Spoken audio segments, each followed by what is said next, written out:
सुप्रभात मंडळी. मी नीलिमा पटवर्धन आणि आज एक क्रिकेटविषयी छान माहिती मला मिळाली आहे, तर ती तुमच्या सगळ्यांच्या बरोबर शेअर करते. आपण सगळ्यांनीच ऐकलं असेल डकवर्थ लुईस.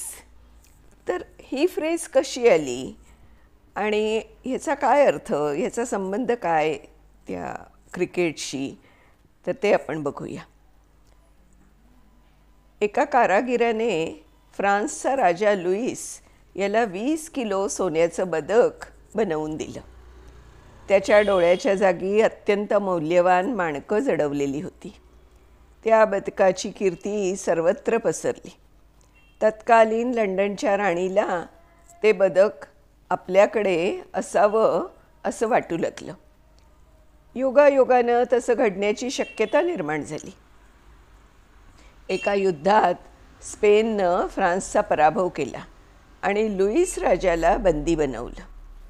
ज्या जहाजातून लुईसला नेलं जात होतं त्यावर ब्रिटिश आरमाराने हल्ला केला आणि जिंकल्यामुळं लुईस त्यांच्या ताब्यात आला. राणीला ही बातमी कळताच तिनं लुईसला लंडनमध्ये आणवलं आणि त्याला फ्रान्सला परत पाठवण्याची ऑफर दिली. परत फ्रान्सला जाण्याच्या आनंदात लुईसनं त्या बदल्यात राणीला काय हवं ते देण्याचं कबूल करून दाखवलं. राणीनं तत्काळ ते सोन्याचं बदक हवं असल्याचं सांगितलं. हे जरा जास्तच होतंय असं वाटलं तरी लुईसनं आपला शब्द पाळला आणि आपल्या प्रधानाला ते बदक इंग्लंडला पाठवण्यास सांगितलं. इथे बदक इंग्लंडला पोचलं त्या दिवशी लुईसची सन्मानाने फ्रान्सला रवानगी झाली. त्या बदकाएवढी लुईसची किंमत ठरल्याने ते बदक डकवर्थ लुईस नावाने ओळखलं जाऊ लागलं.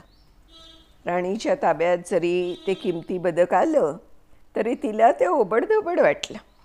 तिच्या संग्रहालयातील आणि तिच्याजवळ असलेल्या अन्य उच्च दर्जाच्या शोभेच्या वस्तूत ते कुरूप वेडं असं दिसत होतं. तसंच आपण ते मागण्यात मनाचा हीनपणा दाखवला अशी रुखरुख तिला लागली होती. तेव्हा काहीतरी बहाण्यानं ते बदक परत करावं असं तिला वाटलं. तसं तिनं ठरवलं. त्या काळात फ्रान्स आणि इंग्लंडमध्ये संबंध बरे असल्याने खेळांचे सामने भरत.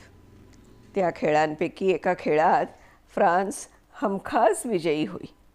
तेव्हा त्या खेळात विजयी ठरणाऱ्या संघाला ते बदक भेट देण्यात येईल असं तिनं जाहीर केलं. लुईसला बदक परत मिळण्याची संधी निर्माण झाल्याने आनंद झाला.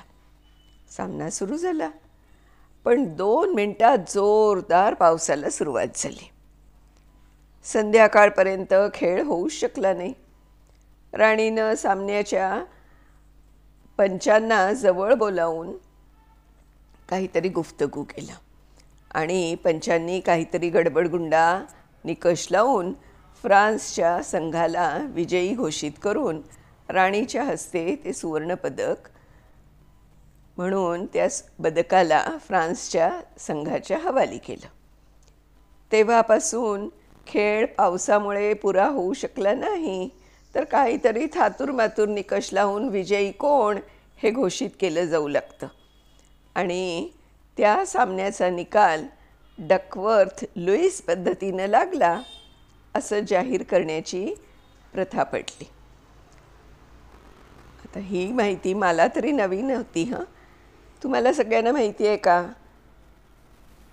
मला नक्की कळवा.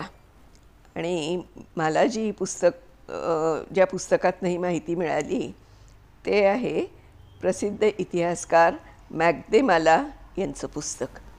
तर तुम्हाला हे आवडलं असेल असं मला वाटतंय. धन्यवाद. पुन्हा अशाच एखाद्या छानशा माहितीप्रद किंवा गोष्टीसह आपण भेटणार आहोत.